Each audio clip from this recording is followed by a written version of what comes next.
right, pushed right. I think we're on. And hey, it's Friends and Neighbors with Jeff Hood, and my friend and neighbor this morning is Mr. Lanny Hurst. Hey, Lanny, how are you? Hey, good morning, everybody. Thank you for coming. Well, I'm glad to be here. We've got us a cup of coffee, and we plan to visit for a little while. And you may see me turn around and look at the controls or what have you, just so I can make sure that things are working like they're supposed to while we're talking. I so understand. I'm not ignoring you or anything like that. That's all right. You and I were talking just before we came on the air that you also are the knife auction fan. I am. And I love it. You got been watching that too, huh? I got into knives about a year ago, and I'm having a ball fooling with them. Well, I guess we all have to have a hobby. It's it's kind of good to have a hobby of some That's the only sort. hobby I got just about right now, Yeah. except selling cars. Selling cars. Hey, and speaking of that, you may feel like I feel, and maybe a lot of people are fortunate enough to feel. You've got to do something that you love for a living. Well, I tell everybody, this is my 54th year in business, and there's never been a day that I didn't want to go to work. How about that? There's days I felt better than Oh, yeah. a lot of days, but I want to go to work every day because I love talking to people and meeting people. I think that's part of the arena that you and I live in the sales world is getting to talk to people. That's true. That's true. That's fine. Yeah, it is. It is. Well, I appreciate you being here this morning. Of course, you've a little bit familiar, I guess, with what we do during the Friends and Neighbor Hour, and more than talk about your car and your car business, which we'll get to because everybody knows you from the car business. Oh yeah. Yeah, but I want to get some of your real history and get to know you even more than I do know you. I know a little bit, but you grew up here in Lawrence County. Jeff, I was up. A lot of people don't know this, but up here at Memorial Garden was my granddad's farm. Oh, really? And Now, who was your granddad? My granddad was L.L. Osborne on my mother's side. Osborne. Okay. Uh-huh. He was a traveling salesman and a farmer, raised cattle and stuff too on the side. He bought that farm back, I'm thinking I'm right in the late 30s from the O'Rear family. Okay. The Greg O'Rear's family? That really? Family. And there were, I was actually in 1943. My granddaddy had a kind of a big house down over the railroad tracks down on the backside of that farm down close to the creek. Okay. And there was a little house that run from a sidewalk that went from the big house back to a little house back there. I was actually born in that little house. Really? It's still up there, but it has fallen in now. In fact, a couple of years ago, I went up there and drove down in there and got me a few boards out of it, just something to remember the place by. Yeah. But I was born there. In fact, if I live to the 31st this month, I'll be 80 years old. 80 years old. Okay. And there in that field where Memorial Garden is, I used to ride an old combine for my granddad and tie wheat sacks for him. And Oh, heck. I worked all over that farm growing up with him in tobacco and hoeing corn and Johnson grass. But I worked all over that farm for my granddad when I was growing Now, up. Mr. Osborne, your granddad, Uh-huh. tell me a little bit about him.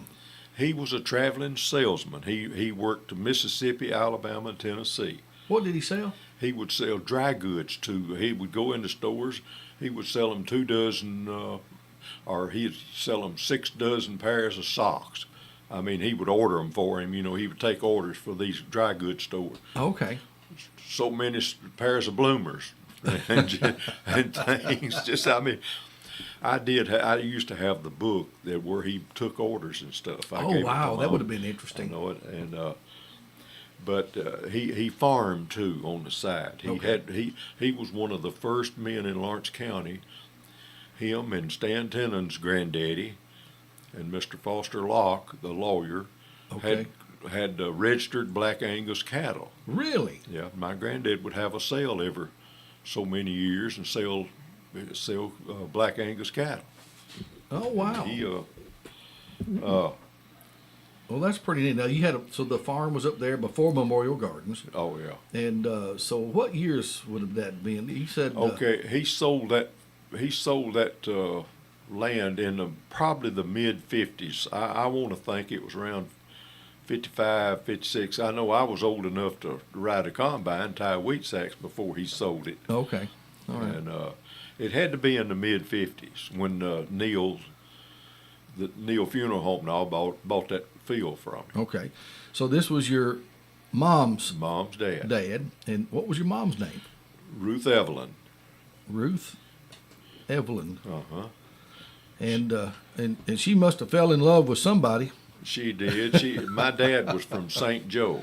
Okay, that's where I was going to get to. Well, How did he come into the picture? well, I know where they got married. They got married in a bus station in Florence. Mm-hmm. But now how they met, I don't remember. I can't Okay. remember it. Well, that was a little before your time. Oh, it was before my time. But anyway, after I was born, my dad rented a house. Mother and dad rented a house in St. Joe, right straight across the street from the Methodist church. Okay. And that's where we went to church. We lived there till I was about, we built a new house up here on the highway on my granddad's farm. It's fact is, you start down the hill to Memorial Garden, there's a blue house over on the left. My mother and dad built that house, and they finished it in 1949. I was 6 years old. Okay. And we moved up there. I had just started school in first grade at St. Joe. Okay. And I went about 2 or 3 months. We moved up there. Then I went to Etheridge for that 7 years. So you grew up there I grew up to, in high school. all the way through school there at that farm place. Mm-hmm. How about that? Now you graduated high school in what year? 1961. 1961. So you was around 18, 19 years old, 61? I was, let's see, I was seven. I wasn't 18 when I graduated. I graduated in May. Around May, I was still 17, and I didn't turn 18 till August the 31st. Now you're a pretty tall fellow. Were you tall back in high school? I was. Did you play ball? Played football till I got my back hurt, and I fell off a house 15 years old. Oh, and boy. I was playing football, going to practice every night, and I was carrying shingles up on the house when Mr. Tom Harris was They was building a new house up on the highway up here. That's pretty good work. Oh, well, back them days they didn't have the elevators. Oh, that's and right. I You had to tote them up the ladder. There was 3 men putting on shingles, and they was working me to death trying to keep enough shingles up there for Oh, them. yeah. So I got the big idea to carry 2 bundles at a time. So I got about halfway up that ladder with 2 bundles. They weighed 60 pounds apiece. Yeah. And I fell off backwards, and them shingles hit right on top of me. And it actually fractured my spine when I did that, but I didn't know it. So that night I went to football practice, and I told Coach Staggs, I said, "Coach, I've hurt my back today." Told him what happened. He said, "Get that uniform on, get out on that field." Oh, my. Well, next thing I knew, I woke up in the hospital. First time I got hit, I woke up in the hospital with a fractured spine. Oh, my. That ended my football, of course. Oh, I'm sure. Goodness gracious. Well, that's pretty serious. Oh, it was That's serious. very serious. I have hurt in my back nearly every day. Yeah. Since Well, I think since I've known you, and I guess before, Oh. and I've known you a pretty good while. I guess I've known you all my life. Yeah, in fact, after high school, I went in the Navy. I joined the Navy. That's what I was going to ask you about. You went out of high school right into the Navy? Well, a few months after, not exactly right after. Actually, I graduated in May, and I left for the Navy the day after Thanksgiving of 1961.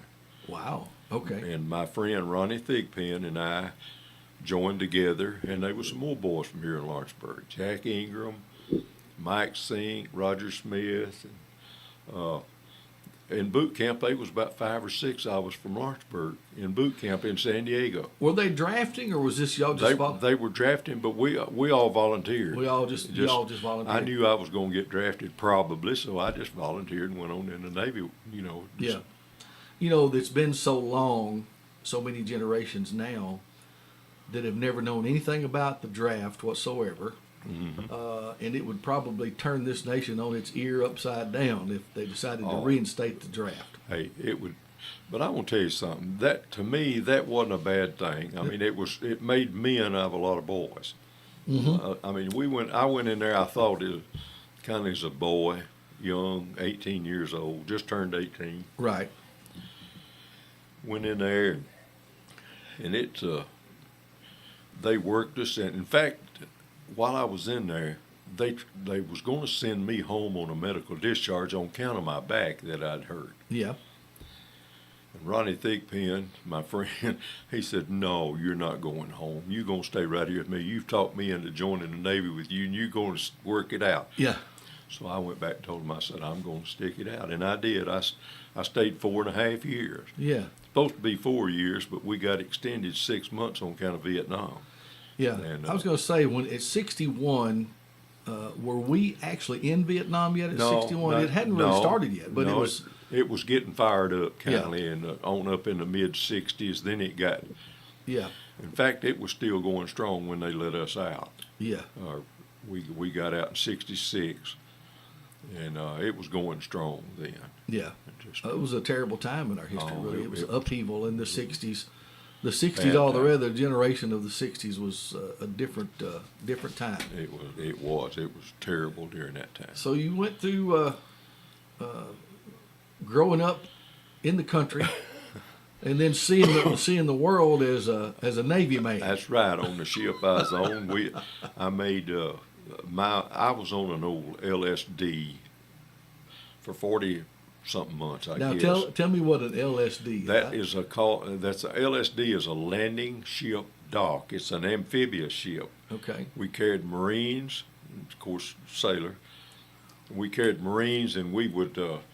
It was a big open ship. It had a center of it down through there was the size of a football field. It was 300 foot long, that they could fill up with water, and we carried boats in there to carry the Marines to the beach and stuff. Oh wow. When Okay. if they needed to, and plus we had a flat deck on the back and 2 cranes that lifted helicopters that carried down there. They'd lift helicopters up on the flat deck and fly Marines off that way. I bet that was one more eye-opening experience for an 18, 19-year-old young man. Well, I had never even as much as seen a ship till I got in there, and I got to boot camp, and I tell you what happened. I got to boot camp, and I got to thinking about what I had done, joined the Navy, and I could go to the fair and ride some of the rides over there and just get sick, and I mean I'd get bad sick. Oh. And I got to the Navy, and I thought, well, look what I have done. I mean, Yeah. everybody got to tell me about how rough the ships were and all, Yeah. Yeah. in storms and things. But I got on the ship. I never once got seasick, and I was in storms in Cape Hatteras and off North Carolina, and storms Really? different places. I made 2 6-month Mediterranean cruises all over in the Mediterranean countries. We hit all those countries and Oh things. wow. Yeah. And I made 13 Caribbean cruises on that ship. Guantanamo Bay, Haiti, Puerto Rico, Jamaica, all those countries down there. Wow. We hit about all of them. Wow. And never got sick. Never once got sick. Never. Man, I couldn't believe it, but I didn't. How many on that ship you're talking about? How big a crew was? I mean, was there Our crew, the Navy crew, was about 500. really on that single ship? On that ship. Wow. Now, it wasn't like an aircraft carrier. Ronnie Thigpen, my friend, he was on a Saratoga aircraft Yeah, carrier. It I had heard of it. 5,000 men. That's crazy. The aircraft carriers carry about 5,000. Of course, they're over 1,000 foot long. That's amazing. Isn't My it? ship was 500 something foot long. I've always wondered how something made out of that much steel and that heavy could float. Hey, I've sat and thought about it for a long How in the world do they float? I don't know. Takes some smart people to put It that does, put that kind of stuff But together. they weigh hundreds of thousands of tons. Oh some yeah, of 'em. yeah, they're amazing, totally amazing. Well, you and I have been buds a long time. I've traded with you many, many times, and of course, we've had lots of conversations about lots of different things. That's true. And but I never have just kind of got your story, and I knew you were a Navy man. I did know that. So after the Navy, what happened to Lanny Hurst when he come home after the Navy? He's all finished with Navy, and then what? Well, I tell you, when I got out in '66. I had met a friend on the ship that I got to. In fact, we're still great friends. Yeah. Okay. He was from Augusta, Georgia.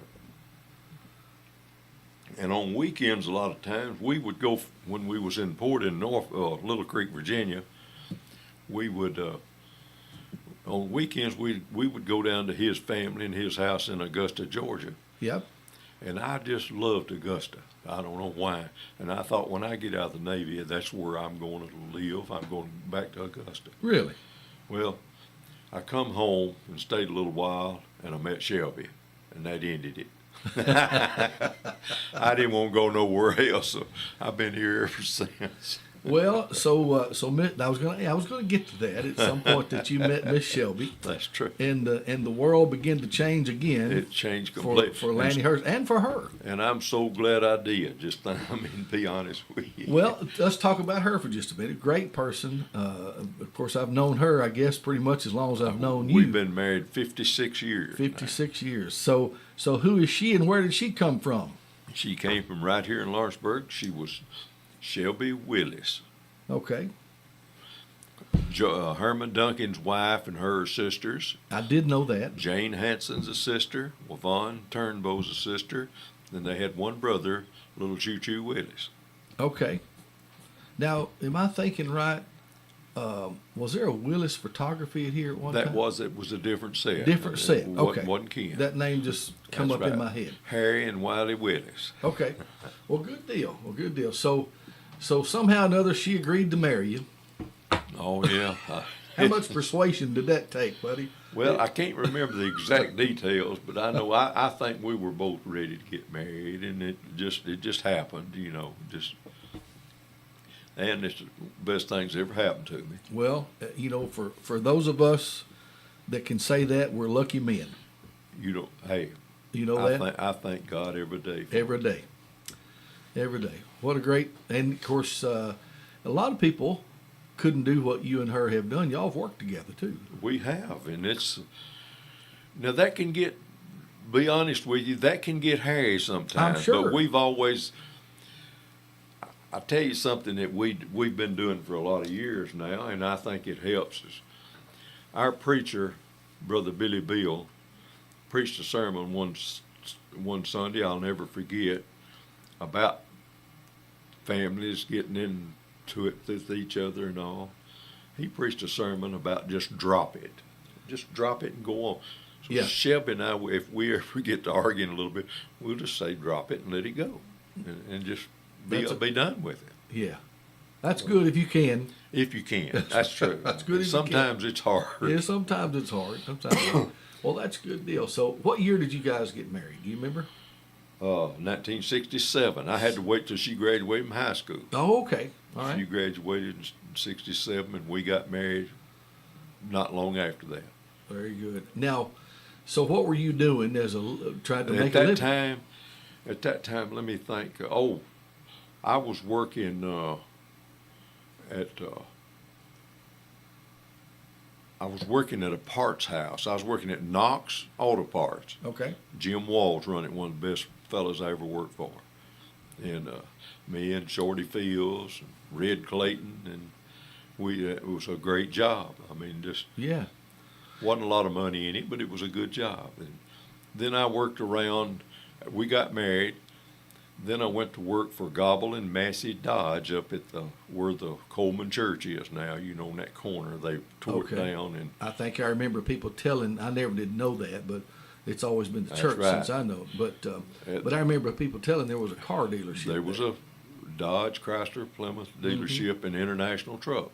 Okay. Well, I ended up shop foreman and parts manager. And I wasn't making a great lot of money there, but I had a great job. I worked for Tommy Massey and James Gobble. And I'm going to be honest with two great guys that I just really liked. And So this is kind of exposure, I guess, to car business. It was, and I never had even considered going in business. Yeah. And I'll tell you why I got in, kind of how it happened. I got in the car business was David Massey was washing cars. That was Tommy's nephew.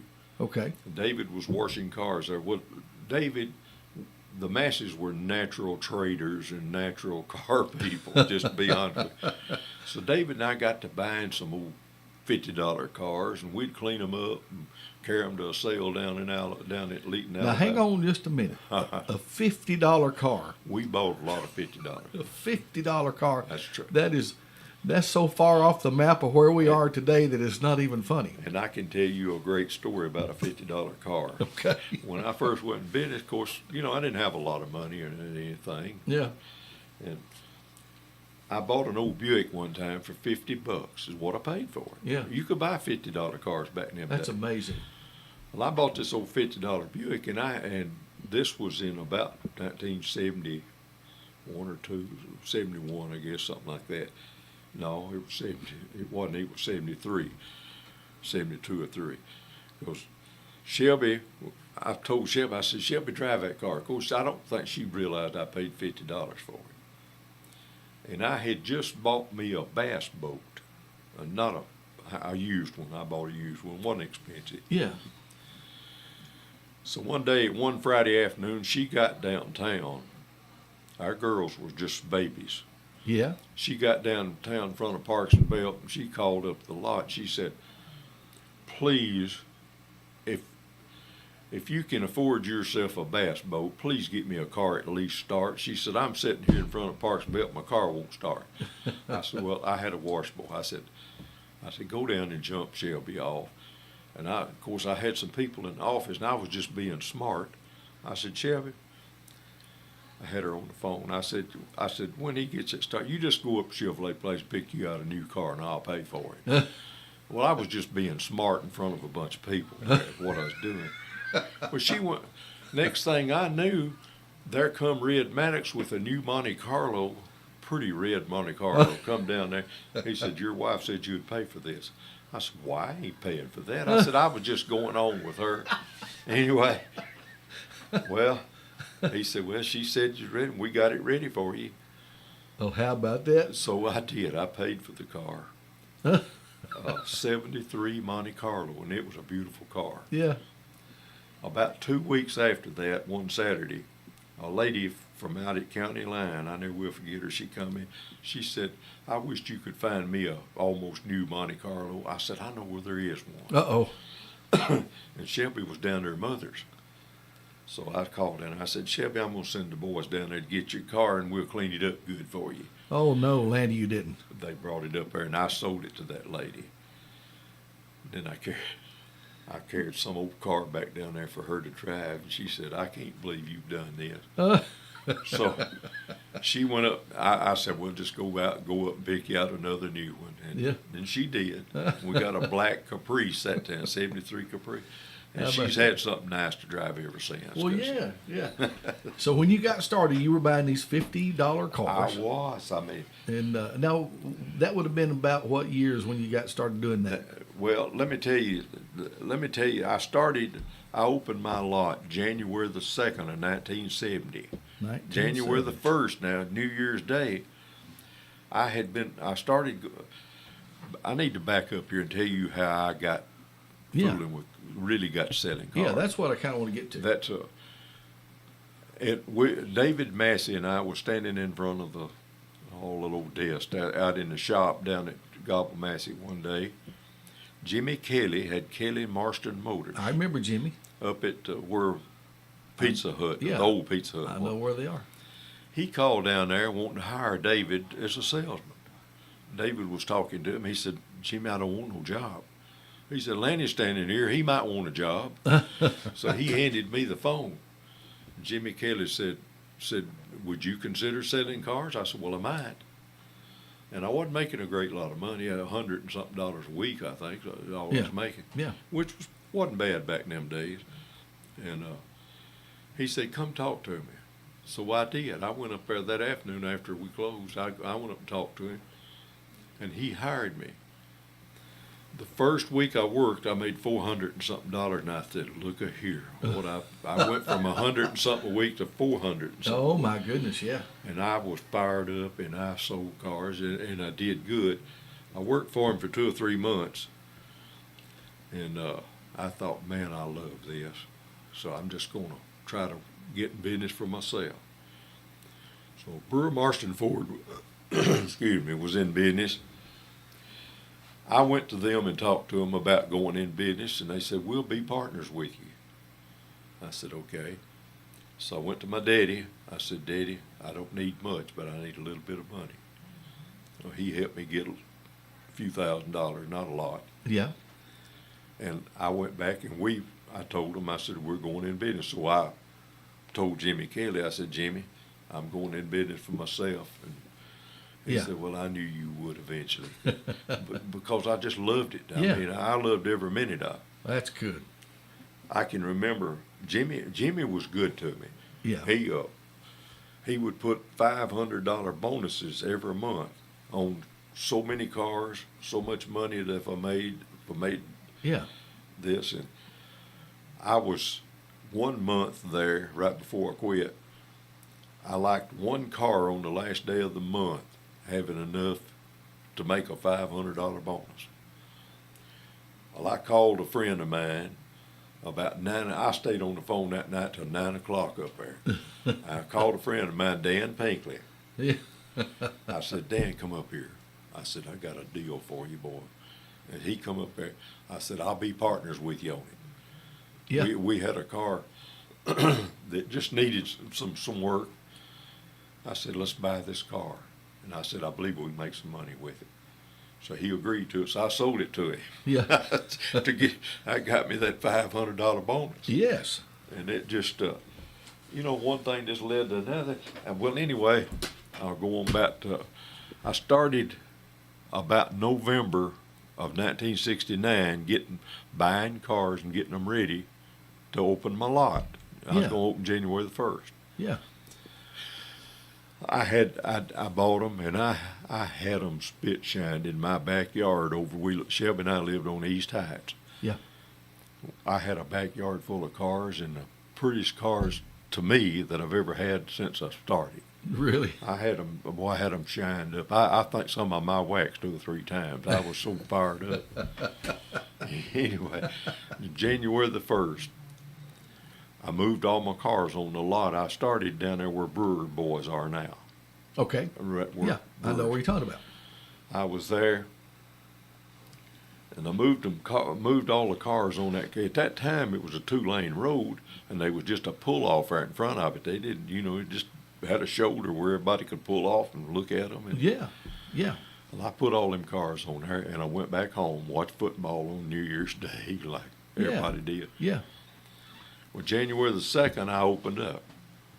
And the first day I opened up, I sold 4 that day. Wow. And I remember, believe it or not, I remember who I sold them to. Really? I sold Mr. and Miss Pinkley out yonder on the highway that owned a nursery, Dan's mother and daddy. Yep, I remember that. Sold them a Buick Electra. It would knock your eyes. It was a beautiful car. Yeah. Sold Jimmy Thompson that drove for United Parcel a pretty red El Camino that I had bought. And I sold a Pettis boy down at Green Hill a red GTO, 64 GTO. It was pretty. I wish you still had that. Oh, gosh, I wished I had all them cars. And sold Bill Howard a 62 Impala. Oh, my. But I got fired up that first day. I sold 4 that first day, and it just fired me up. Oh, I'm sure. And I averaged 50-something cars a month that I sold. Every month, I averaged 600-something cars a year there for a lot of years. Yeah. And just... That's amazing. And, my memory, too, of course, we're going to be getting up into the years where I was a boy, and there was a lot of car lots in Lawrenceburg. Oh. There were used car lots all over Lawrenceburg. Listen, how did all that happen? Let me tell you, when I went in business, a man by the name of Mr. Billy Smith, Giles County, was a state motor vehicle man in this area. Well, he's the one signed me up, and he made me have to. We had to have our signs, had to have a bathroom, and this, that, and the other. Well, Mr. Billy Smith signed me up, and I remember asking him. I said, Mr. Smith, how many car dealers are there in Lawrence County? He said, there's 115 in the whole county. Really? 115. Now, some of them was at Loretta. And that was when you started? When I started. Okay. The last time that I talked to a state motor vehicle man, I think it's down to in the 40s now. Yeah. I remember he was telling me it's around 50, and there's a few of them gone since then. I know it. I'm sure it's in the 40s now or less. Okay. But it seemed like we were somewhat famous for the amount of car dealers or car lots that we had. I don't know if people know this, but the way I always understood it, the first car auction in Tennessee was here in Lawrenceburg. No, I didn't know that. That was the first car auction. Yeah. And in fact, when I was a boy, about 14, 15, I guess, they had the car auction at that time. Well, they'd done had one or two places before that. Yes. Before my time, kind of. Yeah. But they had a car auction at the skating rink up North of town up there. Do you remember that when they had a skate? It was prior to, I guess, or somewhere around Chuck Brewer. You had Chevrolet. That's up right. there. He ended up Chuck Brewer Chevrolet. But before that, it was a skating rink.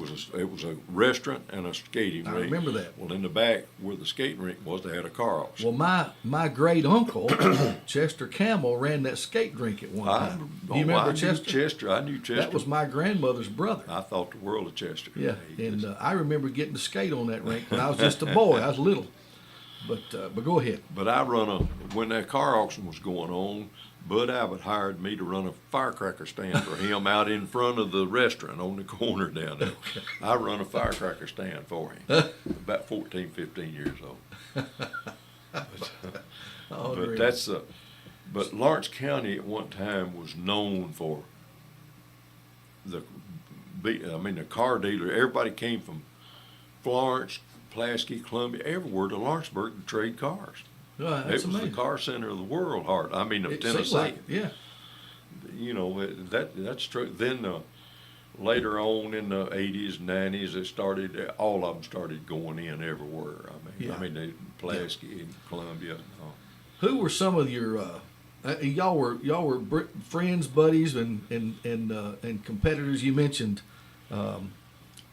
Shorty Fields. Well, let me tell you. There was a lot of you guys and I remember it was at Blash and Jim.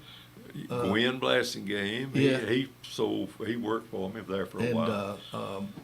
Then there's still some that are still around. Oh, yeah. The Brewers, all those these right. car dealers up Right. there. Yeah. It's I tell you how Shorty and I were good friends for years. Yeah. Well, Shorty went to Nashville and got a job, went to work and got married. Married Ruth Moses from over at Chapel Hill. Great lady. In fact, I went and talked to her last week one day. And Shorty wasn't happy in Nashville. He was driving a gas truck around Nashville. Yeah. So, and I was really needing help, just to be honest with you. So I thought the world of Shorty, and I did. I still do. Yeah. But I went to Nashville, or called him, or he came home or something. I said, Shorty, he told me he wasn't happy in Nashville. Yeah. I said, if you'll move back down here, I said, won't you move down here and go in business with me? Yeah. I said, me and you, I said, I was bragging on about how good I was doing, and I was doing good, and I was tickled to death. Yeah. I said, go in partnership with me. So he did. He moved down here and rented a house to start with down at Loretta before he could find one here in town to rent. Yeah. Yeah. And we were partners for 2 or 3 years, I don't know. Yeah. Then Shorty went out on his own. Yeah. And always, but we stayed. In fact, I ended up buying him out one time up on the corner across from Hardy's there. When we sold out to the bank of Frank Ewing. Right. The big lot we had down there. Right. And then Shorty ended up, when he left the corner of Cyclone Corner, he come back and bought me back out. Swapping and trading. That's right. Always swapping and trading. What a life. That's awesome. I really miss Shorty. Yeah. You and him and a lot of others have just kind of car icons around Yeah. Lawrenceburg. You know. You know, I figured up, Jeff, one time, you're talking about all these cars. I sat down and figured it one time. The first 20, 25 years I was in business, I averaged 600 and something cars a year. And I figured up one time I had sold around 20,000 vehicles. That's something. It went through my lot. Now. That's pretty I amazing. mean, me, my salesman and myself. Yeah, you know, that's it's- pretty amazing. But it was a lot of vehicles. A lot of vehicles. That's good. Put a lot of people on the road. Oh, lots of them. Let me ask you this, just out of my own curiosity, and there's probably more than one, I would think, but any particular vehicle stand out that you wish you'd have never just hang on to forever? Just if you had Well- one come through that you just should have kept. There's lots of them. I'm sure there's lots of them. That I really wished I'd kept. One of them in particular, I talked to the man's wife last week. In fact, they bought a car. Their daughter bought a vehicle from us last week. Yeah. I bought back in the late. Well, when Shorty and I was partners, Yeah. one day I bought a little '69 Camaro convertible, orange and white. Oh, wow. One of those Indianapolis 500 pace car convertibles, Yep. and it was in the winter. I bought that. I would come home. I told Shorty about buying, and I was doing most of the buying. I said, Shorty, I bought a Camaro convertible today. He said, what in this world here in the winter are you buying a convertible? I said, Shorty, you'll love it when you see it. I said, just don't knock it yet. So we went to, I bought off a dealer in Mississippi that I was buying from. Yeah. So that night we went down to Belmont, Mississippi to get it. He said, I'm driving that home. I mean, after he saw it, he just loved it. It had that houndstooth orange interior. Oh, my gosh. And anyway, on the way home, we stopped somewhere. He said, I'm not going to sell this car. I'm going to give this to my wife to drive. I said, okay. Well, about 2 weeks later, the man called me. He got another one identical to it. And I bought it. Oh, really? And I gave it to my wife to drive. Same thing. Yeah. Base car convertible. Yeah. And those, but our wives drove those cars a good while too, and then we sold them. How about that? And I wished I'd have kept some. But the one I really wished I'd kept after that, about a year after that, I bought another one from a friend of mine, Hap Hargrove in Ardmore. And I sold it when I got, a few days later, I sold it to Jimmy Gobble. Okay. Okay. Jimmy's family, Sarah and all, they've still got that car. How about that? And I asked them about it last week. She said, oh, it's not for sale. I said, no, I know Ah. that. Because Jimmy done told me he'd never sell it. He gave it to one of his daughters. Yeah, that's awesome. And they still got that car. But Well, you mentioned that not too long ago. Shepard, my grandson, had a ball tournament. You know, they just won the state Yeah. ball tournament. Yeah. His little team did. It was in Hendersonville, and we stayed at a hotel up there. And in the lobby of that hotel is one of those cars. is one of those cars that you I just have- mentioned. I have stayed in that hotel. We went to a ball tournament years ago. That car's been in there for years. That car was sitting And there. it's like brand new. Yes, sir. I looked. That was just identical to those cars. That's what. When you said that, I was like, "Holy cow!" That's I just it. saw that car. That's it. That's it. I've seen it. It is a. But that guy that owns that hotel, that's his personal It is. car, and he stores it right there inside that lobby. He evidently has more than one collectible type Oh, car. I'm sure he does. Whoever that is, I don't Yeah. know. I asked the lady at the lobby about it. She said he'll change them out every once in a while. He'll Yeah. put a different one in Yeah. there. Evidently, got a collection of cars. So. Well, you didn't do so much car collecting as you did selling. No, I couldn't. I had lots of them I would have loved to have kept. Yeah. But somebody always told me, said, you can't fall in love with these things. I said, and they even kept what Shelby was driving normally. We'd keep it for sale. Yeah. I mean, and And somebody still do. bought 'em, and I still do. You still do. In fact, I sold her Buick Enclave just right here recently. Yeah. Yeah. Got her another one. Has she ever got tired of having to switch cars? No, I don't think so. She's never Okay. mentioned. She understands the business kind of thing. All right. So you and her got started, and she's worked with you. You got your family working with you too. Barry's kind of taking over the helm at this point. That's right. Doing well. Barry's But doing you've it got all. 3 children altogether. I do. 2 girls. 2 girls. That I've known them all. Yeah. And of course, you've got Darryl Waltrip, your son-in-law. Yeah, I won't never live that down. You won't win. Lonnie Box mentioned that to me. He wanted me to rib you about that, I guess. Well, so how has the car business, and I know you talk about values of cars, the dollars have changed, but the business itself, how has it changed from when you started? Well, used to, I could get in the car. I remember, let me just tell you, for instance, one day, I used to buy in West Tennessee a lot, over in Henderson, Tennessee. Yeah. I had some good people over there that I bought from. They bought out of Memphis and wholesaled, and I would go there sometime by 8 or 10 at a time. Yeah. And in fact, a friend of mine, we used to buy together, and we would go buy, and one day he come say, he said, "Come on, let's go to West Tennessee." I said, "Well, I don't need to buy anything." He said, "Well, just ride with me." I said, "Okay, I'll go." Yeah. We went over through there. I bought 9 before I got back. He didn't buy nothing.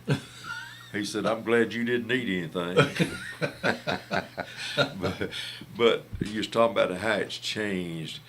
Used to, I could do that. I could go. I remember going to Nashville one day. I bought from Capital Chevrolet. I had a man up there, an old gentleman that just, I don't know, he took a liking to me, and he would hide cars in the parking lot that they traded for and save them for me. Okay. I went up there one day and bought 11. Wow. 11 vehicles.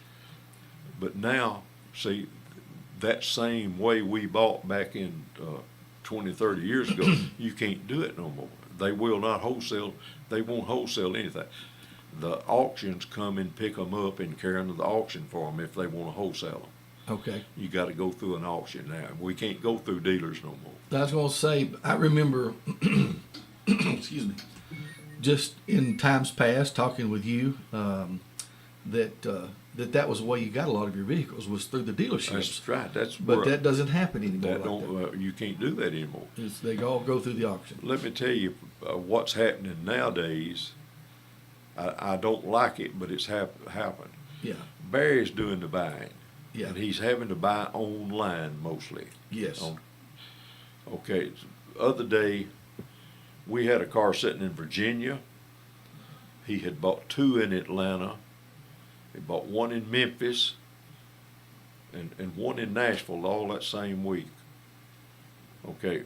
All these vehicles were to be delivered to us. Yes. Well, 1 got turned. We pay to have them inspected before we bring them home if they're at an auction. Yes. It costs us $150 a car to have them check them out and make sure that everything's all right. Yeah. And when we get them in, if they're not all right, we can send them back. Okay. Of course, we lose that $150. Right. But most of the time, they're good when we get them in. Yeah. But that's another way it has really changed. But I don't like this buying way off like this.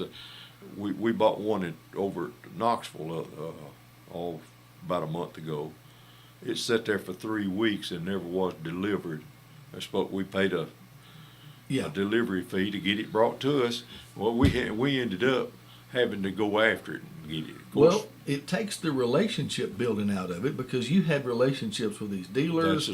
You had relationships with people on the lot at these dealers. It did take them out. And so you had, and that helped you to do things. That's right. And but this is, it's kind of a cold world we're in now, isn't it? It's a whole different ball game. Yeah, yeah. I mean, I used to really enjoy, going and buying. Yeah. Because in fact, I had a dealer from Savannah stop in and see me right here recently. Yeah. And I used to buy from his daddy even. Yeah. Him and his brothers were little boys. Yeah. And I'd throw a ball with them out in their dealership. Well, now they own the dealerships. The technology and everything has changed, and things have gotten so much faster and this, that, and the other in this world that we're living in, and it's affected the real estate business too. Because when I started, if you wanted to see all of our listings, you had to come in and look at our book. Yeah. You know, we Yeah. had a book with pictures and Oh, yeah. information, and people would come to the Yeah. office and flip through the book and would say, "You want to see this house?" That, the other." Well, now there's no need for that. They sit on their phones and give you a call and whatever. So it's a whole different thing. It takes some of that personality out of That's it. I true. guess. It does. You don't have a closeness that you once did with. Yeah. I still got some great friends. In fact, a year or so ago, I rode back over to Henderson, and part of my dealers that I bought from are gone. Yeah. One of them was 90-something years old in a nursing home, and just. Well, you know this about me. Every once in a while, I'll just stop for no apparent reason. I know it. For no apparent reason whatsoever, and sit I down. love it. And we'll sit there and talk a few minutes, and then I'm up and about. There's something about that I like.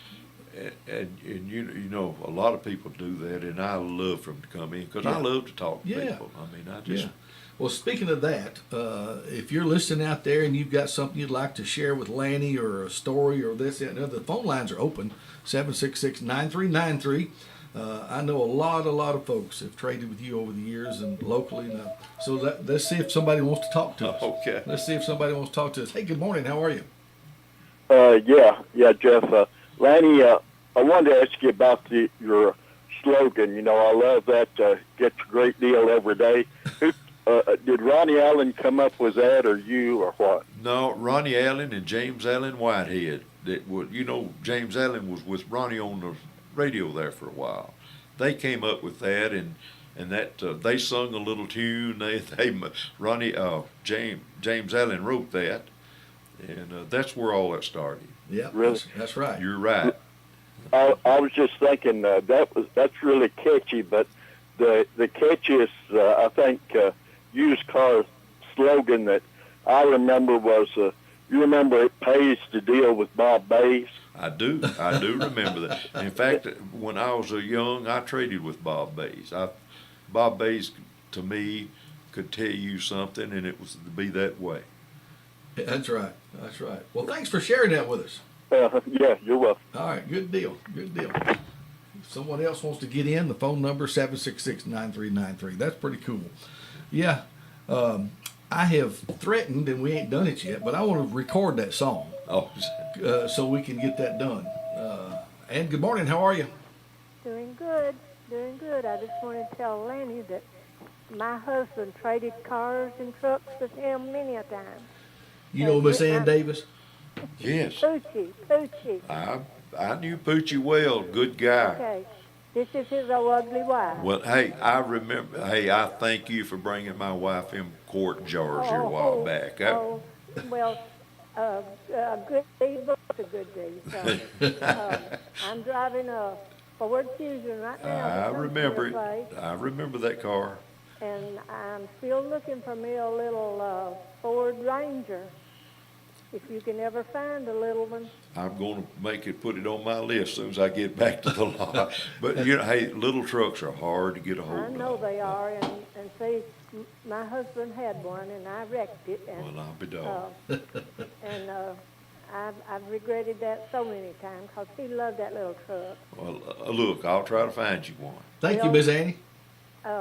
Sir? I said thank you, hon. I appreciate you. Oh, well, I love y'all, and you tell that lady if she needs some more jars, we'll work out another deal. Hey, thank you. Uh-huh. That is a sweet lady right there. She calls every once in a while. And Miss Annie. Shelby got on Swamp Shop back a few months ago. Yeah. Needing some big mouth quart fruit jars. Yeah. Well, gosh, Miss Davis brought Shelby, wouldn't let us pay her, and gave her no telling how many jars. Well, she is a sweet lady, no doubt about it. Poochie was a good guy. No doubt about it. I'm looking right quick right here. All right, wait. We're still good. We've got a few minutes left. We're going to hit a hard break at 8 o'clock, so we've got about 6 more minutes here with Lanny. And, of course, we've got time to squeeze a phone call in if you'd like to talk with Lanny. And you've made a lot of good friends over the years. You know. And I don't know how many times my dad traded with you, but He traded with me a bunch. Hey, good morning. You're on WXC with us. Hey, you there? Yeah, Mr. Lanny Hurst is your visitor today. Yes. He's a fine fella. He sold a lot of cars here in Lawrenceburg. You recognize that voice, Lanny? I know the voice back Lanny sold me a car one time, and he was so nice. He took the truck to pick it up. He come got it himself. That final notice truck didn't have to come get it. Oh, is that Denny? Yeah, I thought that But sounded like. he sold a lot of cars here in Lawrenceburg, made a lot of people happy. that's right. That's right. Thank you, Dennis. Hey, bud, appreciate you. Y'all have a good day. See you, man. See ya. Big D right there.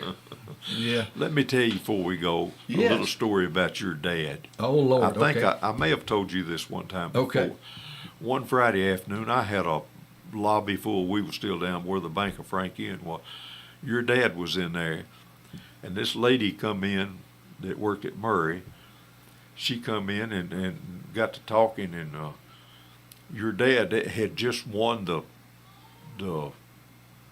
dancing contest Oh, yeah. over at yeah. Murfreesboro or somewhere. Yeah, he'd won that buck dancing Buck contest. dancing Yeah. contest. Okay. Well, anyway, her and Joe got to talking, and she said, "Well, I've got my guitar out in the car," and I had an office full of people. Yeah. Well, she went out and opened her trunk, and got her guitar out, and come in, and got to playing that guitar, and Joe was dancing in my lobby.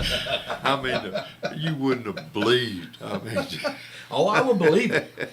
I believe it. He I loved to never- do that and loved to have an audience to I do know it. I never will forget that. I think that was part of his trading strategy. He'd irritate you enough to get the deal he wanted. I think that might have been it. Joe was a good trader. You know, he seemed to be.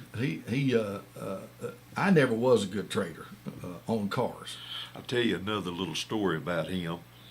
Was Richardson Hardware Yeah. was going out of business back, this was years ago. I remember that. Well, they had an auction at night. They I had remember that They had auctions at night. Yeah. But the building was full down there, and they were selling 22 rifles one night. Yeah. Go ahead and get that if you want to. Hey, good morning. How are you? Yes. Last year at this time, we bought a 2017 Impala from Lanny Hurst, Yeah. and my granddaughter drove it to school her senior year, and now she's going to be driving it to Columbia State. And the car is just wonderful, and we get a lot of compliments on it, and it's just really a good, safe car. Well, Well, good deal. thank you. Good deal. Thank you. Thank, Very good. So the auction was going on. The auction was going on, and Mr. B. Oliver Field, Shorty's daddy, was the auctioneer. He held up a 22 rifle, and he sold it for $28. Yeah. Handed it to somebody, and they said, "Well, here's another one just like the other one." And it wasn't like the other one, but I bought it for $28. Yeah. They started handing it back through the crowd to where I was. Your daddy was standing there by me, and I looked on the tag, and it had a tag, $22. Yeah. It's all it cost if Yeah. you'd have bought it there. But I paid $28 for it. Yeah. Well, it made me sick, but it was a single shot, and the other one was a little automatic rifle. They were Yeah. selling for $28. Yeah. Well, anyway, Joe, your dad was standing there. I said, "Joe, you got any need for this rifle?" He said, "I've got a 59 Chevrolet, won't run it. I'll give you for that rifle." I said, "You've traded." So, anyway, a day or two later, I was in First National Bank downtown. Yeah. Eulin Hooper worked at the bank. He said, "If you ever get an old car I can put out behind my barn and just whoop the fire out of it when I get mad at my wife." Yeah. He said, "I want an old junk car where I can beat on. I'll go out there and just whip it instead of doing anything to her." I said, "Eulin, I just traded for one you can have, Yeah. a 59 Chevrolet." I gave it to him. He put out behind his barn. Yeah. I don't know if he ever beat it or not, but that's I got it from your dad. That's amazing. That's amazing. Well, we are dead running out of time. We're going to have to do this again. Well, I enjoyed it. We It are was going to fun. do this again. It's we're going to hit that hard break. The Fox News is coming up at 8:00, and the rest of the day will happen. But I have super enjoyed, and I knew I would. Mr. Lanny Hurst, a great friend of mine and a friend of the community, been in business here in Lawrenceburg for many years. Him and Shelby. Well, thank And you. the Thank you. family, and we appreciate you. Of course, a long-time sponsor of the Wake Up Show here, been a part of it as long as I can remember. And we have to get that song going before it's too long. I would take another call, but hey, let's do it right quick. Hey, buddy. Hey, hi. Can Lanny sing the song that used to be the lingo? We can do it. We can do it. Lanny, can you sing it? Gosh, no, I'm not much of a singer. It's when you need a car or truck. Ain't no time to trust your luck. On this one thing you can rely. Come on in to Lanny. I can't. Where you get your money's worth. Yeah, that's right. Lanny Hurst wants you to come on by. Is that good enough? Is that close? That was amazing. All Thank you, Granddaddy. That's great. That's your granddaughter. Big dog. Hey, thanks for calling. Okay. All right, bye. Bye-bye. That's Ansley, I believe. My granddaughter works in Nashville, lives in Nashville. I believe that's who. Well, it showed up as Darryl Watson. I said that's why I said, "Hey, buddy." That's his phone system. Yeah. But so I said, "Hey, buddy," thinking I know it was him. But anyway, I've had my granddaughters all sing it to me at times at home back years ago. well, God bless, buddy.